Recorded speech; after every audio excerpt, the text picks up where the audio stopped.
Hello friends, जय जगन्नाथ। मु गुनगुन आपण मन को स्वागत करुच्ची घर का खाना विथ गुनगुन को। आज मु आपन बेबीकॉर्न लो गोटे रेसिपी नहीं के आछि। बेबीकॉर्न तो खाया पाई समस्त को भल लगे, तबे मु आज क्रिस्पी बेबीकॉर्न चिली रेसिपी नहीं के आछि। चलंतु देखिबा या केमती बना जीवो, किंतु ता पूर्व आपण मो वीडियो को लाइक करि दियंतु, कारण आपण वीडियो देखला परे लाइक करबा को भूली जाउचंती। आपण मन को लाइक मते नुआ वीडियो करिया पे एनकरेज करिवो। और जदि आपण मन मो वीडियो को नुआ करी देखुचंती तेबे मो चैनल को सब्सक्राइब करि दियंतु और ता पाखे थिबा बेल आइकन को प्रेस करि दियंतु, जहा द्वारा आपण मो चैनल रिलेटेड वीडियो फास्ट देखि परिबे। तेबे चलंतु देखिबा पई कोन कोन दरकार। मु एटी बेबीकॉर्न को एबळी भाबे काटि कि नीची। हम कटे कैप्सिकम को एमती चॉप करके नीची। कंचा लका को मझिरु एमती फाळा करके नीची। मु पियाज को एबळी भाबे काटि कि नीची। रसुन को चॉप करके नीची। गोटे इंच अदा को मु एटी चॉप करके नीची। मु एटी अदा रसुन रो पेस्ट नीची। मु एटी 3टा ब्रेड स्लाइसेस को ग्राइंडिंग करके ब्रेड क्रम्स बनेची। आपण या घरे इजीली बनै परिबे। मु एटी विनेगर नीची। रेड चिली सॉस नीची। सोया सॉस नीची। टमाटो सॉस नीची। और मुझे गोलमरीच को कुटिकी नीची। छाणीबा पई तेल नीची। और मुझे मैदा नीची। कॉर्नफ्लोर नीची। रेड चिली फ्लेक्स नीची। और आवश्यक अनुसार लुण। तबे चलंतु देखिबा केमती बना जीवो। तब प्रथम गैस ऑन करिकी गोटे जगार एमती पानी गरम कर दूची।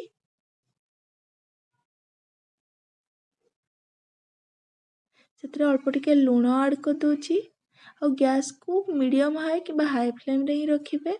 तो पानी टिके गरम हो सारा परे मु जो बेबीकॉर्न को काटिकी रखथिली सेटा को ऐड कर दूची। और ताकू 4 रु 5 मिनिट टिके बॉयल हवा पई छाड़ देबी।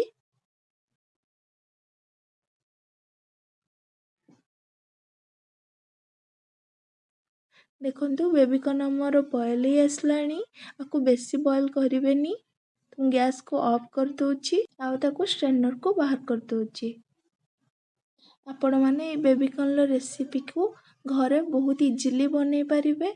आउ यह खाइबा को समस्त को बहुत ही भल लागिवो। देखंतु आमे सब बेबीकॉर्न एमती स्ट्रेनर रे बाहर कर देइचंती। एबे आमे ताकू टिके ठंडा हवा पई छाडी दबा। तापरे ठंडा ही गला परे आमे ताकू गोटे बाउल को एमती बाहर कर दबा। और सेथरे मु 3 टेबलस्पून मैदा दे दोची। मु एटी 250 ग्राम बेबीकॉर्न नीची। और सेथरे 3 टेबलस्पून कॉर्नफ्लोर दे दोची। आपण जेतकी कॉर्नफ्लोर नेबे सेतकी ही मैदा नेबे। और सेथरे मु हाफ टेबलस्पून ब्लैक पेपर को जो कुटिकी रखली ताको ऐड कर दोची। Half tablespoon chilli flakes add कर दोची। आपण चाहेले लंका गुंड भी ऐड करि परिबे। मु 1 tablespoon ginger garlic paste add कर देची। और लूण स्वाद अनुसार ऐड कर देची। तापरे मु से सब को भल भाबरे मिक्स कर दोची।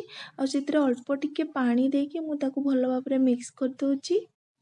तेबे चलंतु एबे आमे ता ऊपर एमती ब्रेड क्रम्स रो गोटे कोट दे दबा, जहा द्वारा बेबीकॉर्न टा हमर क्रिस्पी हेबो। देखंतु एई भली भाबे ही देबे।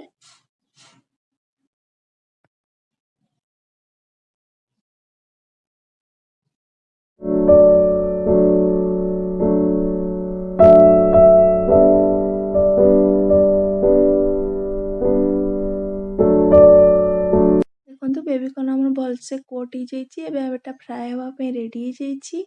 मु गैस ऑन करके कढ़ाई रे तेल गरम कर दोची। और गैस रो फ्लेम को मीडियम किबा मीडियम हाई रे ही रखिबे। और तेल गरम हो सारा परे मु जो बेबीकॉर्न को रखिथिली सेटा को फ्राई करूची। देखंतु आपण एई भली भाबे ही बेबीकॉर्न को तेल रे पकेकी ताको फ्राई करिवे। आ ताको 5-6 मिनिट पर्यंत मीडियम फ्लेम रे ही ताको फ्राई करिवे, जहा द्वारा बेबीकॉर्न हमर क्रिस्पी हेबो। ताको मझिरे मझिरे एपट सेपट करूथिबे। तो आमर बेबीकॉर्न गुड़ा भलसे फ्राए हो जाइए। एबे तो आम किचन टावल को बाहर करदबा।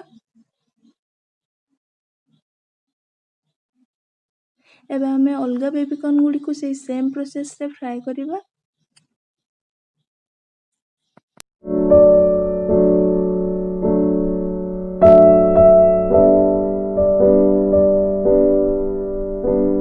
देखंतु हमर सब बेबीकॉर्न फ्राए हो जाइए। केते क्रिस्पी होइछि आपण देखि पारुथिबे। एबे आमे आरो चिल्ली बनेइबा। तो मु गैस रे गोटे पैन बसि देइछि। सेथरे मु 2 टेबल स्पून ऑयल दे दोछि। सेथरे जो आमे कंचा लंका को एमती चिरी की रखले सेटा पके दोछि। आपण केते राग खांती से अनुसार लंका कम बेसी करि परिबे। तापर मु सेथरे जो गार्लिक और जिंजर को चॉप करके रखली सेटा ऐड कर दोछि और ताको किछि सेकंड पय टिके फ्राई कर दोछि। तापर मु सेथरे जो पियाज को चॉप करके रखितली सेटा ऐड कर दोछि और कैप्सिकम जो चॉप करके रखितली सेटा भी ऐड कर दोछि और ताको मीडियम हाई फ्लेम रे ही ताको टिके फ्राई करिवे।